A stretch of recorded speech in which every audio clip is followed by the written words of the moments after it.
Can you refresh best practices over handling deposits? Thanks, Adam. Great question. So just a couple things to consider, and I think we can all speak to this, is one, make sure you know when the deposit's due.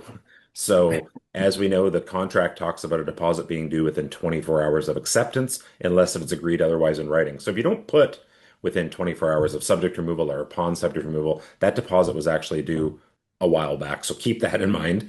Once you receive a deposit on time, get it to the brokerage as soon as you can. Don't sit on those deposits. Right, Richard? Right, Allison? Right. Can we deal with the deposit that was by way of a wire transfer?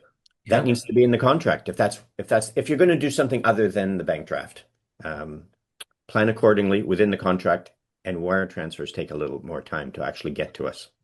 Well, It's and even on that point, Richard, even bank drafts themselves have that written in because the way that the contracts are written by default template, a personal check could be used unless if we say by way of bank draft or by way of whatever that is. And those personal checks can create some issues that we want to avoid wherever possible.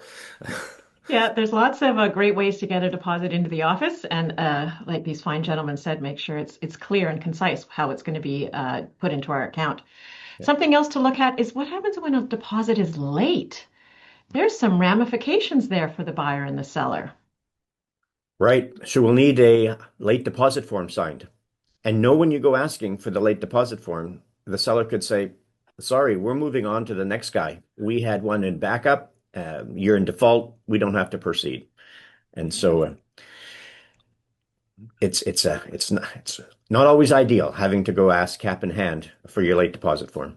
Yeah. As you can tell by our answers here, it's a very good question because, man, it's a lot to talk about. Maybe we'll talk a bit about some other sort of deposit details and some other questions later. But thanks so much, Adam, for the question and keep them coming, everybody. If the video allows me to add on, Yeah. the worst of all the scenarios is the realtor sitting on the deposit as a courtesy for the client until it's ready for subject removal or things. That's a no-no. Touches your hands, comes to the brokerage. Touches your hands, comes the brokerage. Thanks, everybody.